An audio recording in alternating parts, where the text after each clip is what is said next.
నోరు లేని మూగజీవాలను ప్రేమించే ప్రతి ఒక్కరికి నా హృదయపూర్వకమైనటువంటి వందనాలు. అంజి విజన్కు స్వాగతం.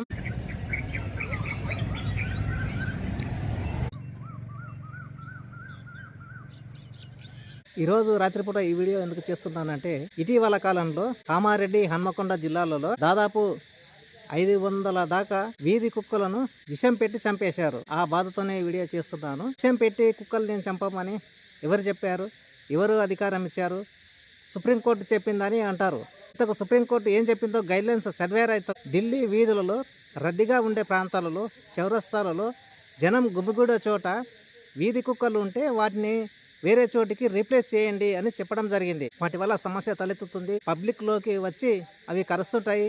వాటి వల్ల సమస్య తలెత్తుతుంది. వాటిని రిమూవ్ చేసి షెల్టర్లోకి తరలించమని చెప్పింది. కానీ ఎవరైనా ఆ పని ఇప్పటి వరకు చేశారా? ఆ కుంటి సాకు తోటి చాలా మంది anti dog lovers, Animal lovers అందరూ కూడా కుక్కలను చంపడం ప్రారంభిస్తున్నారు. అయితే ఇక్కడ కుక్కలు కనిపిస్తే చాలు రాళ్ళు రువ్వడం, కట్టెలతో కొట్టడం, వాటిని బెదిరించడం, ఇవన్నీ కూడా చేస్తున్నారు. ఇది ఏమైనా మానవత్వం అంటారా? ఇది ఎంతటి అమానుషత్వం! అదే మన పిల్లలకు కానీ, మన కుటుంబ సభ్యులకు కానీ విషయం పెట్టి చంపేస్తామా? ఏం తప్పు చేసినా మూగజీవాలు అని నేను క్వశ్చన్ చేస్తున్నాను ఈ వీడియో ద్వారా. ఎవరైతే చంపారో వాళ్ళకు అడుగుతున్నాను, చెప్పండి, సుప్రీంకోర్టు ఆ విధంగా చెప్పిందా మీకు చంపమని? ఈ భూమి మీద జీవించే హక్కు ప్రతి జీవికి ఉంటుంది. మనకు ఎంత హక్కు ఉంటుందో మూగజీవాలకు కూడా అంతే హక్కు ఉంటుంది. చిన్న చీమకైనా పెద్ద ఏనుకైనా ఒకటే ప్రాణం. ప్రాణం వేరే వేరే జీవులకు వేరే వేరే విధంగా ఉంటుంది. ప్రాణం అన్ని జీవులకు ఒక విధంగా ఉంటుంది. ఈ మాత్రం తెలియదా కామన్ సెన్స్? ఎవరు చెప్పారో చంపమని? చంపితే ఆ సమస్య పరిష్కారం అవుతుంది. సొల్యూషన్ కనుక్కోకుండా విషయం పెట్టి చంపడం ఏంది? ఇంతకు ఒక కుక్క కరిసిందని 100 కుక్కలు నేను చంపడం స్వభావమేనా? ఏ కుక్క కరిసిందో ఆ కుక్కను తీసుకెళ్లి షెల్టర్లో బంధించాలి. అప్పుడు సమస్య సాల్వ్ అవుతుంది. ఆ విధంగా చేయకుండా కుక్క కరిసిందని 100 కుక్కల్ని కూడా అన్నింటిని కూడా తప్పుదో పట్టించి కుక్కల్ని చంపడం ఎంతవరకు సమంజసం? ఇది చాలా విడ్డూరమైనటువంటిది, అమానుషితమైనటువంటిది. ఇది మనుషులకు తగని పని. ఎందుకు చేస్తారు ఈ విధంగా? మీలో మానవత్వం లేదా? చెప్పండి. ఇదిగో నేను ఒక పూట 2 పూటలు అన్నం పెడితే, బ్రెడ్ వేస్తే, ఈ రాత్రి పూట కూడా వీడియో తీస్తుంటే డాగ్స్, పప్పీస్ నా దగ్గరకు వచ్చాయి. అది ఈ కుక్క పిల్లల నమ్మకం, అది డాగ్ ఫెయిత్, కుక్కకు ఉన్నటువంటి విశ్వాసం. చూడండి, ఈ వీడియోలో మీరు చూస్తున్నారు కదా, పప్పి నా వెంబడి వచ్చింది. నేను వీడియో తీస్తుంటే నా వెంబడి వచ్చింది.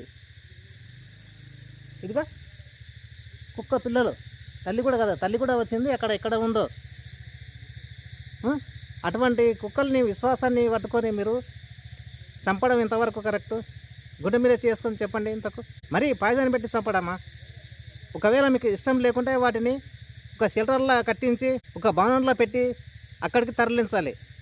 ఆ విధంగా చేయడం లేదు. తల్లి కానీ తల్లి కుక్క కూడా వచ్చింది. ఇక్కడ పిల్లలు ఉన్నాయి, చూశారు కదా మీరు. అది వాటికి ఉన్నటువంటి విశ్వాసం. నేను ఎక్కడ ఉంటే అక్కడికి దాదాపు వస్తుంటాయి. అదే మనుషులైతే ఇక్కడ వస్తారా? నా కుటుంబ సభ్యులు కూడా ఇప్పుడు రాత్రిపూట ఇంట్లో వండుకున్నారు, కానీ కుక్కలు వచ్చాయి. గుర్తుంచుకోవాలి మనం. ఒక్క పూట అన్నం పెడితే అవి విశ్వాసంగా ఉంటాయి. ఆ విధంగా అన్నం కానీ, తర్వాత పాచిన అన్నం కానీ, రొట్టె ముక్కలను కానీ పెట్టకపోగా వాటిని చంపడం ఏంటి? ఇంకా చాలామంది యాంటీ డాగ్ లవర్స్ ఏమంటున్నారంటే, కుక్క కరిచినా, కుక్క చంపినా కుక్కలు పెంచుకున్న వాళ్ళదే బాధ్యత అని అంటున్నారు. ఆ వీధి కుక్కల్ని ఎవరు పెంచుకుంటారు? వాటికి షెల్టర్ లేకుంటుంది, వాటికి అన్నం పెట్టే వాళ్ళు లేకుంటారు, దిక్కు దివాన కూడా లేకుంటుంది. ఎక్కడో రోడ్ల పక్కన పండుకునేటివి. వాటిని ఎవరైనా పెంచుకుంటారా? ఎవరు కూడా పెంచుకోరు. మానవత్వం ఉన్న వాళ్ళే అన్నం పెడితే వాళ్ళని కూడా తిడుతుంటారు. ఎందుకు అన్నం పెట్టారు? అన్నం పెట్టి మమ్మల్ని కరవడానికే, వాటిని పెంచి పోషిస్తున్నారా కరవడానికి, చంపడానికే అని దిక్కుమాలిన ప్రశ్నలు వేస్తుంటారు. మనం మనసాక్షిగా ఆలోచన చేయాలి ఎప్పుడే కానీ. ఇంకా యాంటీ డాగ్ లవర్స్ ఏం చేస్తుంటారంటే, అన్నం మిగిలినా సరే ఆ మోరిలో వేయడం కానీ, డస్ట్బిన్లో వేయడం కానీ చేస్తుంటారు. అదే పక్కకు తీసి పెడితే అవి కడుపు నింపుకుంటాయి కదా. ఈ వీధి కుక్కలు అనేవి సొంతంగా బతకలేవు. అవి భూమి మీద ఉన్నటువంటి మనుషులను ఆసరగా చేసుకొని, మనుషులను నమ్ముకొని బతుకుతుంటాయి. ఆ మనుషులు పెట్టే రొట్టె ముక్కలు కానీ, సద్యాన్నం కానీ, చెడిపోయిన అన్నాన్ని కానీ తిని బతుకుతాయి. అది వీధి కుక్కల పరిస్థితి. వాటికి ఇల్లు లేకుంటుంది, కూడు లేకుంటుంది, గుడి లేకుంటుంది, ఏది లేకుంటుంది. అలాంటి పరిస్థితిలో ఉన్నటువంటి వీధి కుక్కల పైన రాళ్ళు రువ్వడము, కట్టెలతో కొట్టడం వల్ల అవి అగ్రెసివ్ అవుతుంటాయి. వాటికి అన్నం ఎవరు పెట్టరు కదా. ఆ కోపంలో కరిస్తే కుక్క కరిచింది, దాని నుంచి మనుషులు చనిపోతున్నారు అంటున్నారు. నిజంగా 2-3 సంఘటనలు చాలా బాధాకరం. చిన్నపిల్లల్ని కరిచి చంపడం, దాన్ని ఎవరు కూడా కాదనలేరు. కానీ అలా కరవమని ఎవరైనా చెప్తారా? ఎవరు కూడా చెప్పారు. అవి ఎటువంటి పరిస్థితులలో ఆ విధంగా చేసాయి అనేది సమస్యను కనుగొనాలి. ఆ విధంగా కనుక్కోకుండా అన్నం పెడతారో మీరే మీ ఇంట్లోకి వెళ్ళి వాటిని కట్టేసుకోవాలి, వాటికి షెల్టర్ ఇవ్వాలి అంటే ఎన్ని కుక్కలని బోలెడన్ని ఉంటాయి. ఊర్లో కానీ, గ్రామంలో కానీ, కాలనీలలో కానీ, చౌరస్తాలో కానీ, పబ్లిక్ ప్లేస్లలో కానీ చాలా కుక్కలు ఉంటాయి. అటువంటి కుక్కలకు మళ్ళీ ఎవరు చేరదీయాలి? గ్రామ పంచాయతీలు కానీ, మున్సిపాలిటీలు కానీ, టౌన్లలో కానీ వాళ్ళు ఒక షెల్టర్ కట్టించి సపరేట్గా ఊరికి దూరంగా అందులో కుక్కల్ని ఉంచాలి. వీధులలో ఉండే కుక్కల్ని, తర్వాత జనం రద్దీగా ఉండే ప్రాంతాలలో, చౌరస్తా ప్రాంతాలలో ఉన్నటువంటి వీధి కుక్కల్ని తీసుకెళ్ళి చంపకుండా ఒక షెల్టర్లో ఉంచి వాటికి ఫుడ్ పెట్టి ఉంచాలి. ఆ విధంగా అయితే కొంతవరకు సమస్యను పరిష్కరించుకోవచ్చు. ఆ విధంగా చేయడం లేదు. పూర్తిగా సమస్య తొలగిపోవాలనే ఉద్దేశంతో పాయిజన్ పెట్టి కానీ, రాళ్లతో కొట్టి కానీ, కర్రలతో కొట్టి కానీ చంపడం ఇది మనిషికి తగినటువంటి ఏమైనటువంటి చర్య. అమనుష్యత్వం మనసున్న వాడు ఏ మనిషి కూడా ఈ పని చేయడు. రాక్షసత్వం గల వాళ్ళే ఈ విధంగా చేస్తుంటారు అనేది నేను చెప్తున్నాను. అందుకే ఈ సమస్య పరిష్కారం కావాలంటే వాటి సంతానాన్ని తగ్గించాలి. మరి ఏ విధంగా తగ్గించాలి? ఆపరేషన్ చేయించాలి, ఫ్యామిలీ ప్లానింగ్ చేయించాలి, ఇంజెక్షన్స్ వేసి వాటి సంతానోత్పత్తిని తగ్గించాలి. తర్వాత ఎక్కడైతే రద్దీగా ఉండే ప్రాంతాల లోపల, జనావాస ప్రాంతాల లోపల ఉండే వీధి కుక్కలను తీసుకుపోయి షెల్టర్స్ ఏర్పాటు చేసి అక్కడ ఉంచాలి. వాటికి ఫుడ్ పెట్టాలి. అన్ని కుక్కలన్నీ తీసుకుపోయి ఒక దగ్గర ఉంచామనుకోండి, వాటికి వ్యాధులు వచ్చే అవకాశం కూడా ఉంటుంది. ఫుడ్ కొరత ఏర్పడుతుంది, ఫైటింగ్ అవుతుంటుంది. ఏ జంతువుకైనా రోగం ఉన్నా, తర్వాత దురద ఉన్నా కానీ అన్ని కుక్కలకు వచ్చే అవకాశం ఉంటుంది. ఒక లిమిట్లో పెట్టి ఆ విధంగా చేయాలి. అదే సుప్రీంకోర్టు చెప్పిందని ఆ విధంగా చేయడం ఎంతవరకు సమంజసం?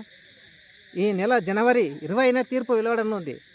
గతంలో ఉండకూడదని రిమూవ్ చేయాలని సుప్రీంకోర్టు చెప్పింది. అయితే డాగ్ లవర్స్ కానీ, ఎనిమల్ లవర్స్ అందరూ కూడా దీనిపైన నిరసన జ్వాలలు రేకెత్తించారు. అందుకు సుప్రీంకోర్టు మళ్ళీ న్యాయాధిపతులు మళ్ళీ పరిశీలించాలని వినియోగించుకోవడం జరిగింది. అందుకే జనవరి 20న మళ్ళీ తీర్పు వెలువరించనుంది. అందాకనైనా ఆగరా?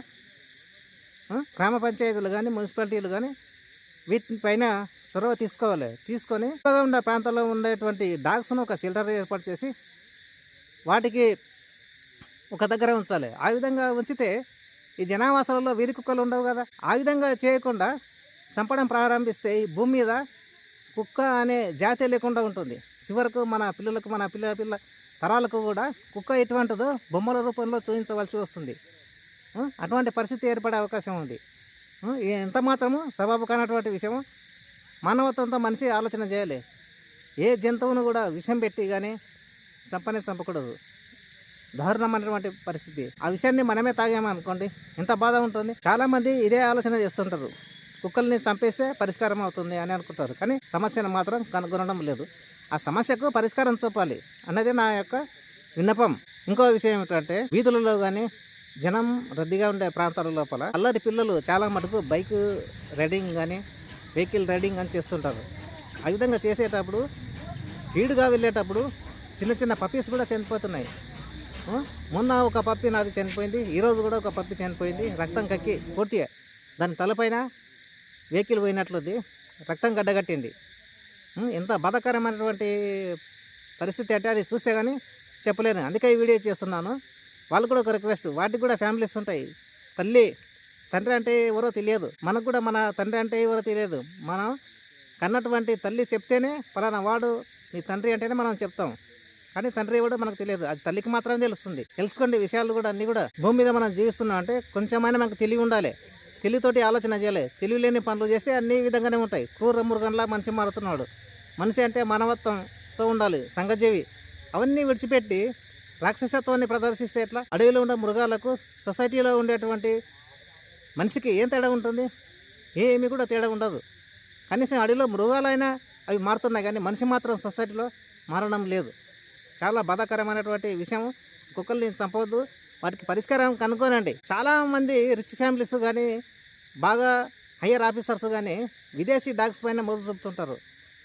ఈ ఊర్లో ఉన్నటువంటి వీధి కుక్కలను దత్తత తీసుకుంటే వీటి సమస్య పోతుంది కదా. ఆ పని చేయరు. విదేశాలంటే మోజు, విదేశాల కుక్కలంటే మోజు. రకరకాల కుక్కలు ఉంటాయి, వాటిని ముద్దుగా లక్షలలో ఖర్చు చేసి వాటిని సాక్కుంటారు. అదే వీధి కుక్కలు అంటే గలీజ్గా ఉంటాయి, అగ్లీగా ఉంటాయి అనే ఉద్దేశంతో దూరంగా పెడుతుంటారు. అటువంటి మనస్తత్వం మనిషికి ఉంది నేడు. ఆ విధంగా చేయకుండా మనకు దగ్గరలో ఉన్నటువంటి వీధుల్లో ఉన్నటువంటి కుక్కలకు మనం మన ఇంట్లో పెట్టుకోకున్నా సరే వాటికి కొద్దిగా ఫుడ్ పెడితే చాలు, అవి అక్కడ ఉంటాయి. అంటే ఫుడ్ కూడా మళ్ళీ ఇళ్ళ చుట్టూ అక్కడిక్కడ పెట్టకూడదు, జనావాసాలు ఉండే చోట పెట్టకూడదు. కొద్దిగా లోపలికి ఒక సైడు ఒక ప్రదేశంలో పెడితే అక్కడికి వస్తాయి, అవి తిని అక్కడనే ఉంటాయి. ఈ చౌరస్తాల లోపల కానీ జనావాసాల దగ్గర కానీ ఫుడ్ పెట్టకూడదని సుప్రీంకోర్టు కూడా చెప్పడం జరిగింది. ఎందుకంటే ఫుడ్ పెడితే కుక్కలు అక్కడికి వస్తాయి. కుక్కలు అక్కడికి రాకూడదు అంటే దూరంగా, ఊరికి దూరంగానో లేకుంటే ఒక షెల్టర్ దగ్గరనో ఆ విధంగా ఏర్పాటు చేస్తే అక్కడికి వచ్చి తింటాయి అన్నట్టు.